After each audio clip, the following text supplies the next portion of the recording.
First is पतंग. पतंग means kite. Kite, पतंग को इंग्लिश में काइट बोलते हैं. नेक्स्ट इज पतंग उड़ाना. पतंग उड़ाना को इंग्लिश में फ्लाई द काइट बोलते हैं. Fly the kite. For example, वह पतंग उड़ा रहा है. He is flying the kite. He is flying the kite. Next is पतंग नीचे उतारना. इसकी इंग्लिश होगी land the kite.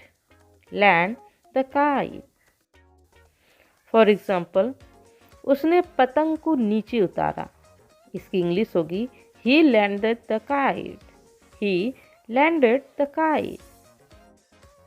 Next is पतंग की फिरकी या फिर चरखी.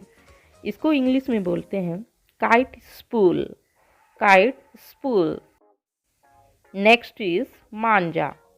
मांझा को इंग्लिश में स्ट्रिंग बोलते हैं. स्ट्रिंग. नेक्स्ट इज पतंग की पूंछ, जिसे एरो इंडिकेट कर रहा है. इसे इंग्लिश में बोलेंगे kite tail. Kite tail. Next is पतंग की नाक, जिसे इंग्लिश में बोलेंगे kite nose. Kite nose. Next is पतंग की कन्नी, जिसे इंग्लिश में बोलेंगे kite bridle. Kite bridle. Next is पतंग की रेखा. इसे इंग्लिश में बोलेंगे काइट लाइन. Kite line. ढील देना, रील आउट.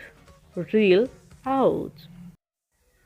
फॉर एग्जाम्पल, मांझे को ढील दो, जिसकी इंग्लिश होगी reel the string out. Reel the string out.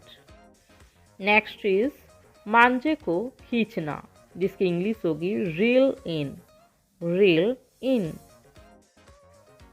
For example, मांझे को खींचो, reel the string in. Reel the string in. Next is पतंगबाजी. पतंगबाजी को इंग्लिश में काइट फाइटिंग बोलेंगे. Kite fighting. मांझे को काटना, इसकी इंग्लिश होगी cut the string. Cut the string. For example, उसने मेरी पतंग के मांझे को काट दिया. उसने मेरी पतंग के मांझे को काट दिया. इसकी इंग्लिश होगी he cut the string of my kite. He cut the string of my kite. Next is til. तिल की इंग्लिश होगी sesame seeds. Sesame seeds. Next is gur. गुड़ की इंग्लिश होगी जैगरी. जैगरी.